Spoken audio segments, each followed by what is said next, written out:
రైతు సోదరులకి good news. ముఖ్యంగా భారతదేశంలో వ్యవసాయ రంగం ఇప్పటికీ 52% వర్షాల మీద ఆధారపడి కొనసాగుతా ఉంది.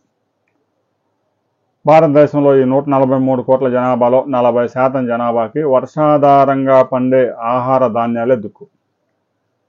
అయితే స్వతంత్రం వచ్చిన తర్వాత అనేక రాష్ట్రాల్లో భారీ ప్రాజెక్టులు వచ్చాయి.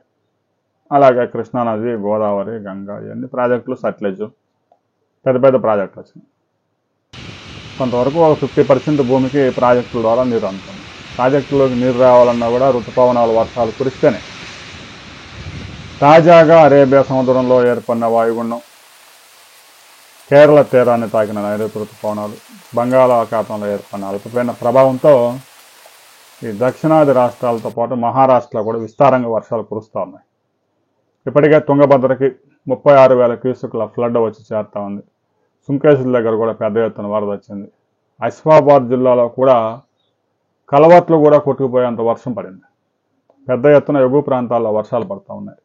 గోదావరికి, కృష్ణాకి రాబోయే కొద్ది రోజుల్లోనే ఫ్లడ్ వాటర్ రాబోతా ఉంది. సరే, గోదావరి నది మీద అంటే మనం ఇంకా పెద్ద పెద్ద ప్రాజెక్టులు మనం పూర్తి చేసుకోలేదు కాబట్టి కృష్ణానది మీద ఆల్మట్టి, జూరాల, శ్రీశైలం, నాగార్జున సాగర్, పులిచింతల, ప్రకాశం బ్యారేజ్ ఈ ఏడాది ఊహించిన దానికన్నా ముందుగానే ఒక 15 రోజుల్లోనే ఈ ప్రాజెక్టుల్లోకి వరద నీరు చేరే అవకాశం ఉంది. అంటే 15 రోజులు నిండుతాయని కాదు, ఫ్లడ్ వాటర్ ఇప్పటికే మొదలైంది. జూన్ 15 నుంచి కొయినా ప్రాజెక్టు కానీ, నారాయణపూర్ కానీ, ఆల్మట్టి కానీ, జూరాల, శ్రీశైలం, నాగార్జున సాగర్, పులిచింతల ప్రాజెక్టుకి జూన్ 15 నుంచి ఫ్లడ్ మొదలవుతుంది. ఫ్లడ్ మొదలైన తర్వాత దాదాపు ఒక 50-60 రోజులకి వర్షాలు కనుక బాగా అనుకూలిస్తే ప్రాజెక్టులన్నీ నిండే అవకాశం ఉంది. సహజంగా ఆగస్టులో శ్రీశైలం ప్రాజెక్టు, నాగార్జున సాగర్ ప్రాజెక్టుకి పెద్ద ఎత్తున ఫ్లడ్ వస్తూ ఉంది ఆల్మట్టి డ్యామ్ నిర్మించిన తర్వాత. ఇక ఈ ఏడాది జూన్ మాసంలోనే ఫ్లడ్ వాటర్ పెద్ద ఎత్తున వచ్చే అవకాశం ఉంది.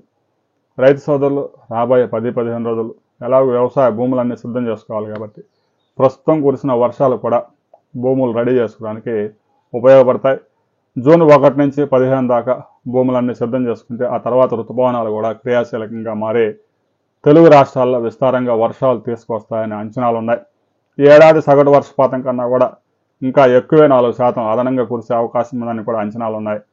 వాతావరణం అనుకూలంగా ఉంది, జీడిపి కూడా అనుకూలంగా ఉంది, వ్యవసాయ రంగం కూడా ఈ ఏడాది అనుకూలమైన ఫలితాలు ఇస్తుందని అంచనాలు ఉన్నాయి.